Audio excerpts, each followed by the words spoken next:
ನೋಡು, ಚೆನ್ನಾಗಿ ನೋಡು. ಈ ನಿನ್ನ ಇಡೀ ಆಸ್ತಿಯಲ್ಲ, ಈ ನಿನ್ನ ತಂದೆ ತಾಯಿಗಳು ನಿನ್ನ ತಂಗಿಯ ಕಡೆಗೆ ಬರೆದಿರುವ ವೆಲ್ ಪತ್ರ ಸಲೀಸಾಗಿ ಈ ವಜ್ರಕಾಂತನ ಹೆಸರಿಗೆ ಟ್ರಾನ್ಸ್ಫರ್ ಆಗಿದೆ. ನೋಡು, ಚೆನ್ನಾಗಿ ನೋಡು.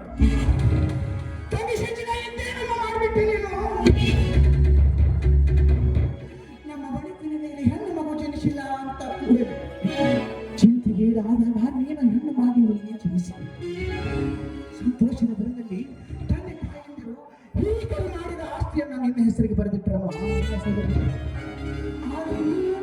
ನಿನ್ನ ಹೆಸರಿನಲ್ಲಿ ಇದ್ದ ಬಿದ್ದ ಆಸ್ತಿದೆ ಎಂದುಕೊಂಡು ಈ ಬೀದಿ ಭಿಕಾರಿಗೆ ಹೆಸರಿಗೆ ಬರೆದಿಟ್ಟಿಲ್ಲ ಮತ್ತಂಗೆ ಈ ಬೀದಿ ಭಿಕಾರಿಗೆ ಹೆಸರು. ಹೌದಣ್ಣ, ನನ್ನ ಹೆಸರಿಗಿದ್ದ ಬಿಲ್ಲನ್ನ ನಾನು ಹೇಗೆ ಉಪಯೋಗಿಸ್ಕೊಳ್ಬೇಕನ್ನೋದು ನನಗೆ ಚೆನ್ನಾಗಿ ಗೊತ್ತಣ್ಣ. ಈ ಆಸ್ತಿ ಪಾಸ್ತಿ ಅಂತಸ್ತು ಯಾವುದು ಬೇಡ ಮತ್ತಂಗಿ, ಯಾವುದು ಬೇಡ. ನಮಗೆ ನಮಗೆ ನೀನಂತ ಬಲ ಹಾಗೆ ಬೇಕಮ್ಮ. ಹಾಗಾದ್ರೆ ಅಣ್ಣ ತಮ್ಮಂದಿರಿಬ್ರು ತೆಪ್ಪಗೆ ಈ ಮನೆಯಲ್ಲಿ ನನ್ನ ಗಂಡ ಹೇಳಿದ ಮಾತುಗಳನ್ನ ಕೇಳಿ ಮನೆಯಲ್ಲಿ ಇರಬೇಕು ಒಂದು. ಹಿಂದೆ ಹೋದ್ರೆ ಈ ವಿಶಾಲವಾದ ಪ್ರಪಂಚದಲ್ಲಿ ಬೇರೆ ಎಲ್ಲ ಬೇಕಾದ್ರೂ ಹೋಗ್ಬೋದು. ನನಗೇನು ಅಭಿಪ್ರಾಯವಿಲ್ಲ. ಎಷ್ಟು ಸಲೀಸಾಗಿ ಹೇಳಿದೆ ತಂಗಿ, ಎಷ್ಟು ಸಲೀಸಾಗಿ ಹೋಗ್ಬೋದು ಅಂತ ಹೇಳ್ತೀನಿ. ಬೇಡ ತಂಗಿ, ಬೇಡ. ಈ ಅನ್ನ ಮನೆಯಿಂದ ಹೋಗು ಅಂತ ಹೇಳ್ತಿದ್ದೀಯಲ್ಲ. ತಂದೆ ತಾಯಿ ಇಲ್ಲದ ತಪ್ಪಲಿ ಎಂದು ನಿನ್ನನ್ನು ತೂತಿಕೆಯಲ್ಲಿಟ್ಟು ನಾನು ಜೋಪಾನ ಮಾಡಿದೆ. ನಿನಗೆ ಯಾವ ಕುಂದು ಕೊರತೆ ಬರಬಾರದು, ನಿನ್ನನ್ನು ಅಂಗೈಯಲ್ಲಿ ಅಡಗಿನಿ ಎಂದು ಕಾಪಾಡಿದೆ. ತಂಗಿ, ನಿನಗೆ ಚಂದ ಮಾಮನನ್ನು ತೋರಿಸಿ ನಿನಗೆ ತುತ್ತನ್ನು ಉಣಿಸಿ ನಾನು ದೊಡ್ಡವರು. ನನ್ನ ತಂಗಿ ಬೇರೆಯಲ್ಲಿ ನಡೆದುಕೊಂಡು ಹೋದಾಗ ಅಂಗಾಲಿಗೆ ನಮ್ಮ ಹೊರತು ತಂದು ಈ ಅನ್ನ ನನಗೆ ಮೂರು ಚುಚ್ಚನ್ನು ಭಾವಿಸ್ತೀನಿ. ತಂಗಿ, ನಿನಗೆ 2 ಜೋಡಿ ಹಾಕಿ ಶಾಲೆಗೆ ಕಳಿಸಿ ಕಾಲೇಜು ಕಳಿಸಿ ವಿದ್ಯಾವಂತರನ್ನಾಗಿ ಮಾಡಿ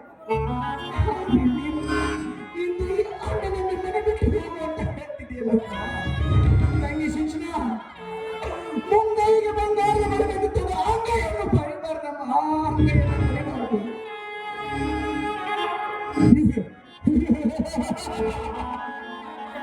ಹಲೋ ಶ್ರೀ, ಕೆಲಸಕ್ಕೆ ಬಾರದ ವಿಷಯಗಳನ್ನು ಪ್ರಸ್ತಾಪಿಸಿ ಈ ನನ್ನ ಮುದ್ದಿನ ಹೆಂಡತಿಯ ತಲೆ ಕೆಡಿಸಬೇಕೆಂದರೆ ಅದು ನಿನ್ನ ಹೊಚ್ಚತನ, ಅದು ನಿನ್ನ ಹೊಚ್ಚತನ. ಯಾವ ಜನ್ಮದ ವೈರಿಯೋ ನೀನು.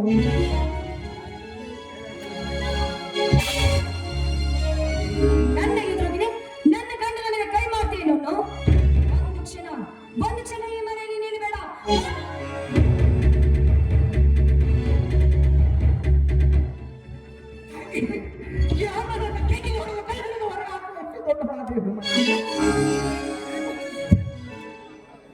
ಇನ್ನೊಂದು ಸಾರಿ ತಂಗಿ ಅಂತ ಕರಿಬೇಡ. ಆ ಯೋಗ್ಯತೆ ನಾನು ಕಳೆದುಕೊಂಡಿದ್ದೇನೆ.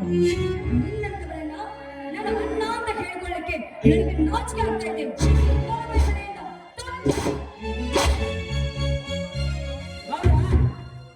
ಸಿಂಚನ ಅವರು ಹೇಳಿದ ಈಗ ಅಮ್ಮನ ಮನೆಯಿಂದ ಹೋಗಾಕ್ಬಿಡ್ರಿ. ಹಲೋ ಶ್ರೀ, ಮನೆಯ ಮಾಲೀಕರ ಅಪ್ಪಣೆ ಆಯ್ತಲ್ಲ, ಇನ್ನು ಯಾವ ಮುಖ ನಿನ್ನೆ ತಿಳಿದೆ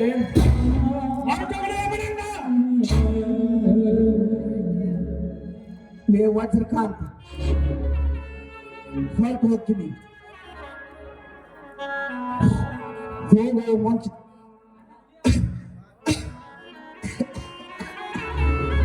ನನ್ನ ತಮ್ಮ ಹುಲಿ ಬಂದರೆ ಹೌದು ಮಾಡಿ ಏನಿಲ್ಲ ಹೊಲಿಸಿದೆ ಅವನು.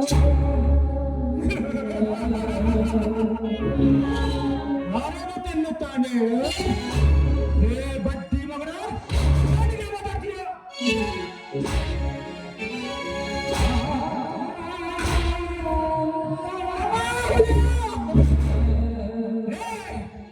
ಆ ಹೊಲಸು ಪುಣ್ಯ ಮಾತ್ರ ಎತ್ತು ಬೇಡ ಈ ಮನೆಯಲ್ಲಿ.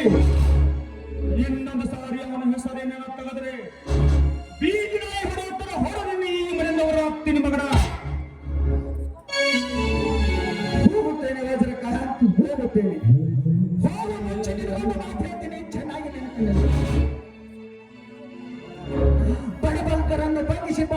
ಮಾಡಿಕೊಂಡು ತಿನ್ನುವ ಈ ನಿನ್ನ ರಾಕ್ಷಸ ಬುದ್ಧಿಯನ್ನು ಬಿಡಿ. ಇಲ್ಲವಾದರೆ ನನ್ನ ತಮ್ಮ ಹುಲಿಯನಿಂದಲೇ ನಿನಗದು ಅಂತ್ಯಗಾಣಿಸುತ್ತೇನೆ ವಜ್ರಕಾಂತ್, ಅಂತ್ಯಗಾಣಿಸುತ್ತೇನೆ. ನೀನಾದ್ರೂ ಈ ಮನೆಯಲ್ಲಿ ಸಂತೋಷದಿಂದ ಬಾಳುವುದಕ್ಕಮ್ಮ ನಾನು ನಿನ್ನ ಬರುತ್ತೇನೆ. ನಿಲ್ಲು.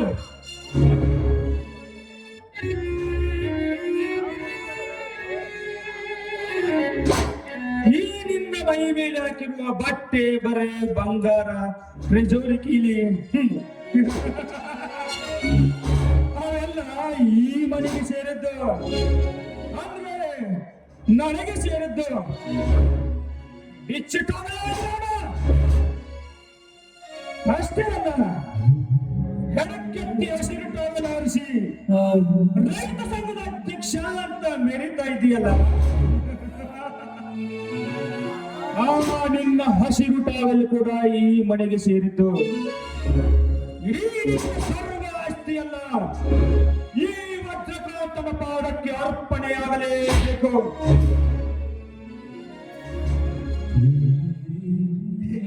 ರಾಕ್ಷಸವಿದೆ ಹೊತ್ತು ತಂದಿದೆ ಬಾಯಿ ಕೆಡಿಸಿಕೊಂಡರ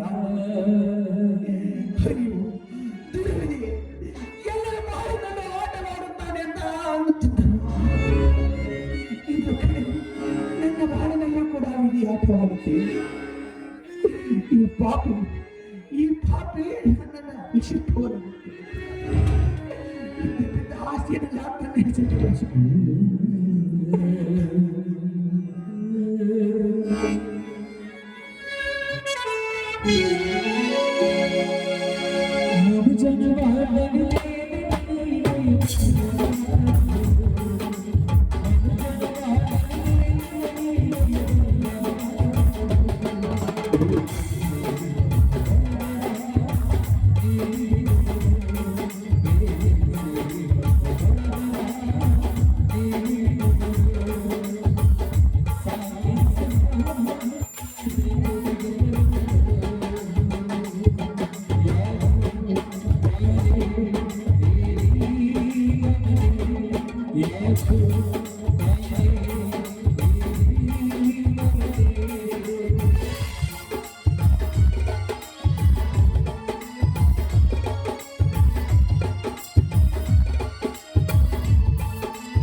ಎಲ್ಲ ನಮ್ಮ ಗೌರವ ಸತ್ತು ಅದನ್ನು ಬಿಚ್ಚಿಟ್ಟೆ ಮೊದಲು ಪಾಪಿಯ ಕಣ್ಣು ಇಟ್ಟವನು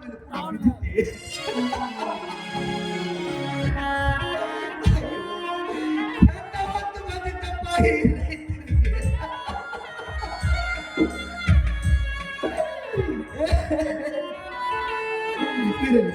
ಈ ಹಸಿ ಟವಲನ್ನು ಇವನಿಗೆ ಅರ್ಪಿಸದಿದ್ದರೆ ಈ ಮನೆಯಲ್ಲಿ ನನ್ನ ತಂಗಿ ಸಂತೋಷದಿಂದ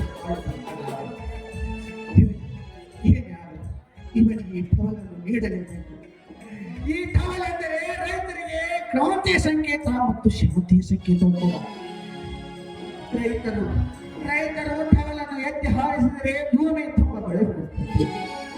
ಸದಾಕಾಲ ರೈತರ ಶಕ್ತಿಗಾಗಿ ದುಡಿಯುವಂತ ಈ ಟವಲು ಇಂದು ಈ ಪಾಪಿಯ ಪಾದಕ್ಕೆ ಅರ್ಪಿಸುವ ಹೊತ್ತು ಬರುತ್ತೇವೆ.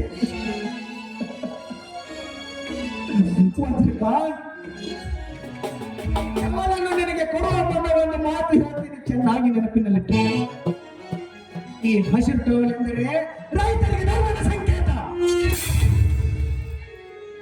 ಮತ್ತು ಪ್ರಾಣಕ್ಕಿಂತ ಹೆಚ್ಚಾಗಿ ಮುಡಿಪಾಗಿಟ್ಟುಕೊಂಡು ರೈತರು ಹೋರಾಡುವಂತಹ ಸಂಕೇತ ಕೂಡ. ಈ ರೈತರ ಸಂಕೇತವಾದ ಈ ಹಸಿರು ಟವಲನ್ನು ರೈತರಿಗೆ ಹಿತಶಕ್ತಿಗಾಗಿ ಬಳಸು. ಏನಾದರೂ ನಿನ್ನ ಸ್ವಾರ್ಥಕ್ಕೆ ಬಳಸಿದ್ದೆ ನಿಜವಾದರೆ ಈ ರೈತ ಸೇವಕ ರಾಮನ ಮಣ್ಣಿನಲ್ಲೇ ಮಣ್ಣಾಗಿ ಹೋದರೂ ಕೂಡ ಎದ್ದು ಬಂದು ಗೆಲುವು ಬರೆಯುತ್ತಾನೆ.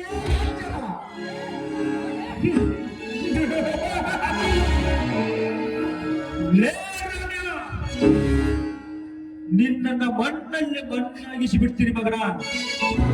ಈಗ ಸೈಲೆಂಟ್ ಆಗಿ ಹಿಂದಿರುಗದೆ ಇಲ್ಲಿಂದ ಹೊರಟೋಗು. ಹೋಗಿ ಮನೆಗೆ.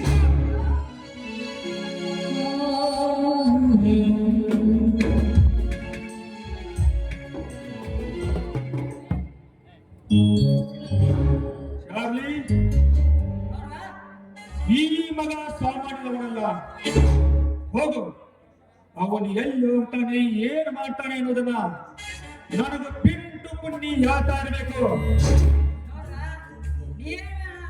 ಮಾಡ್ಬೇಡ್ರಿ ಯಾಕಂದ್ರ ಅವನು ಒಂದೊಂದು ಹೆಜ್ಜೆನು ಈ ನನ್ನ ಮೊಬೈಲ್ ಕೊಟ್ಟ ನಿಮ್ಮ ಕೋಳಿಗೆ ವಾಟ್ಸಾಪ್ ಕಳಿಸ್ಬಿಡ್ತೀನಿ ಗೌಡ್ರ. ಬೇರೆ ಮಗನ, ಜಾಸ್ತಿ ಮಾತಾಡ್ಬೇಡ. ಅದೇಕೋ ಇತ್ತಿತ್ತಾಗಿ ಆ ಕಟ್ಟಿ ಮನೆ ಕಲ್ಲು ನನಗೆ ಜಾಸ್ತಿ ಗೌಡ್ರ, ಏನಕ್ಕೆ ಮಾತಾಡ್ತಿಲ್ಲ ಹೇಳಿ. ಅಲ್ಲಿ ನಿಮಗೆ ಹೇಳಿ ಆ ಸುದ್ದಿ ಅದೇ ನಡೆದ್ರಿ ಅಪ್ಪ. ನಾನು ಹೋಗಿಲ್ಲ.